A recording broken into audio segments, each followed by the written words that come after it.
Hola, mi nombre es Adrián Ledesma, estudio la carrera de Ingeniería en Sistemas Computacionales.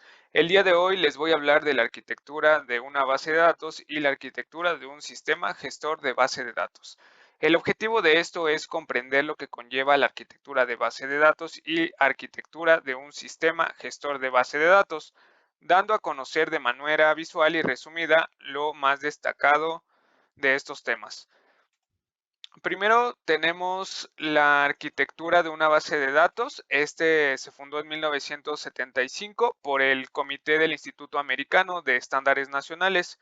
Estos propusieron la creación de un sistema de base de datos basado en la arquitectura de tres niveles. A continuación les mostraré lo que conlleva cada uno de estos niveles. Tenemos el nivel interno, nivel conceptual o global y el nivel externo. Primero les hablaré acerca del nivel interno. Este nivel se describe como la estructura física de una base de datos, además de que se describen todos los detalles para el almacenamiento de una base de datos. En este puede llevar todo lo que son los ficheros, discos, directorios, etc. El segundo nivel es el global. Este nivel se describe como la estructura de toda la base de datos para usuarios.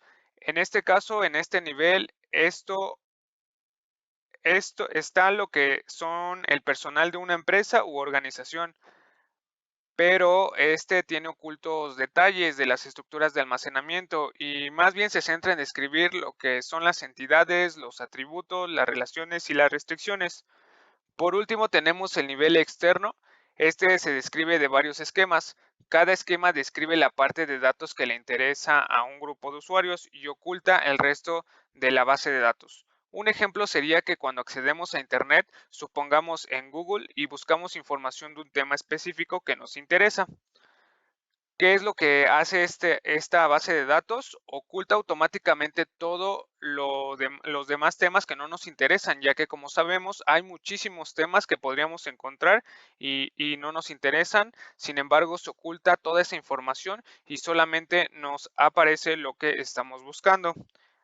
El siguiente punto es la independencia de datos. Primero daré el concepto. Esta es la capacidad de modificar el esquema en un nivel del sistema sin tener que modificar el esquema de niveles superiores. La independencia de datos se divide en dos. Tenemos la independencia física y la independencia lógica. Les voy a hablar primero de la independencia lógica. Esta es la capacidad que tenemos de modificar el esquema conceptual sin alterar los esquemas externos.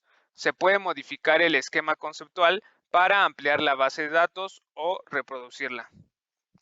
Un ejemplo sería si nosotros eliminamos una entidad de la base de datos, se reduce pero no afecta a los esquemas externos. El siguiente que tenemos es la independencia física. Tiene como capacidad el modificar el esquema interno sin alterar el esquema conceptual o los esquemas externos. Y aquí tenemos lo que es un ejemplo, una imagen de cómo es cada una de las independencias. También les hablaré de manera resumida de lo que es la arquitectura del sistema gestor de base de datos. Esta sirve de interfaz entre usuario y la base de datos. Aquí tenemos un ejemplo de lo que sería un sistema gestor de base de datos, el cual tiene el nivel lógico, físico, los usuarios, los esquemas internos, conceptual e interno y el principal, que sería la base de datos como tal. Este es el siguiente punto. Este esquema representa el funcionamiento de un sistema de información. Primero tenemos lo que son los usuarios. Estos acceden a la información usando aplicaciones, que es el segundo punto. Después, esto a su vez se comunican con los sistemas gestores y estos acceden a la base de datos o más bien a los datos almacenados en la base de datos. Volvemos a comentar en esta parte los tres niveles de abstracción. Tenemos un ejemplo que es un esquema.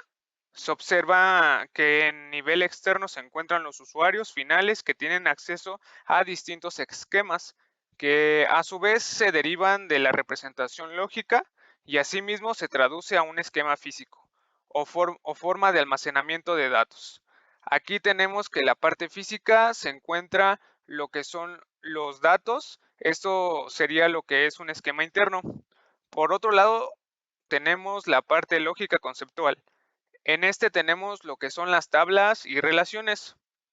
En medio se encuentra lo que es el esquema conceptual o el esquema global. Y por último tenemos la parte de las aplicaciones. Con vista de datos, en esta se encuentran todos los esquemas externos que nosotros tengamos en nuestra base de datos. Eso sería todo. Gracias por su atención. Hasta luego. Holy fucking shit.